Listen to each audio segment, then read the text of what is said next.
And even though she'd never meant to come off as needy, she left 8 missed calls on Mike's cell phone that night, and countless texts, which she could see he had read, but chosen to ignore.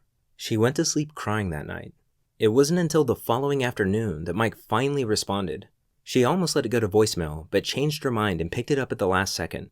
Rachel wanted to scream, but before she had a chance, Mike apologized and told her he had had a lot on his plate at work.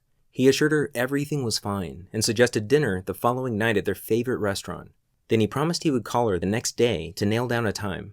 Rachel had no idea Mike was only telling her what she wanted to hear. As Rachel hung up the phone, she felt like she could finally breathe again, and that night she slept like a baby for the first time in days. The next day, she even came home early from work to fix her hair and put on Mike's favorite dress. Then she waited for his call. Of course, Mike's call never came, and no matter how many times she texted him, he never responded. Mike had broken off the relationship. He disappeared from her life without a reason or a goodbye. And the worst part was, she felt too embarrassed to even call her friends for support. She didn't understand how something so perfect could shatter so quickly. I hadn't touched my coffee.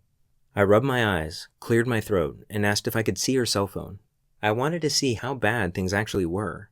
My heart sank as I scrolled through pages of unanswered texts. But then, something caught my attention. It was the last text Mike had sent to Rachel before he pulled away. There was one phrase in it that jumped out at me. It was almost like a hidden plea for help. And that's when it hit me. On a hunch, we ran back to my office and dug through my notes from previous clients. Sure enough, buried in one of those notes was that same core phrase from Mike's text message. As I sifted through more of these notes, variations of the same phrase popped up again and again. I realized I had stumbled upon a pattern, and it struck me that this pattern was connected to a deep-seated obsession in every man's mind. That's when everything clicked. I suddenly knew exactly what Rachel had to do. It was a long shot, but I explained my idea to her. I told her that since Mike wasn't answering his phone, she needed to trigger his secret obsession, or what I now call the hero instinct, with a signal that would immediately get his attention. Even something like a text message or a Facebook message would work. So I gave Rachel a simple 12-word text that she could send to Mike, and even though I didn't realize it at the time, I had just created the very first secret signal, because hidden in those 12 innocent words was a subtle trigger phrase that was about to change everything. Rachel was skeptical at first, but as she read the words out loud, her eyes lit up and I knew it clicked for her. So she crossed her fingers and hit send. Rachel was shocked when that very night Mike showed up at her apartment door. It was his shaky voice that gripped her instantly and made her listen more intently to the words he spoke next. "I've realized I won't be happy without you in my life." He never seemed more sure of anything. She immediately felt the relationship had changed, and it had. She began to see glimpses of a deeper side of Mike. He was so much warmer and more open, and he seemed healthier and happier too. Before long, they were deeply in love again. And to think, it all started with that one secret signal in Rachel's 12-word text message.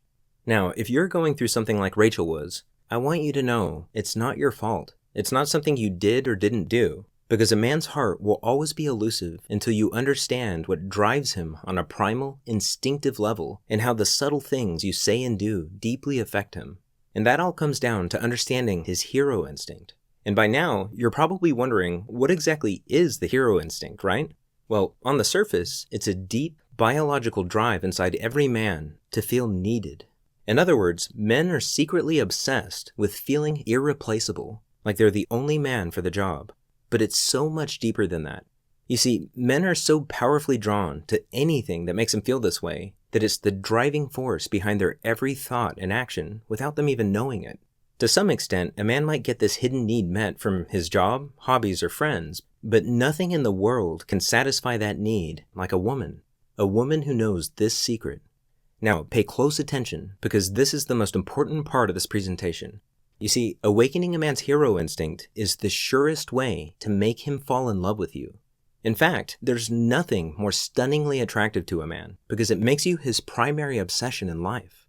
And here's the secret to how that works. You become a man's obsession not by meeting his needs, but by revealing your own. In other words, it's not about trying to please him. It's about giving him a way to please you, which allows him to feel like he's actively winning you over. And here's why that's so critical. It's nearly impossible for a man to feel like he's in love if he doesn't feel like he's earning that love. When you do that, your relationship feels real to him for the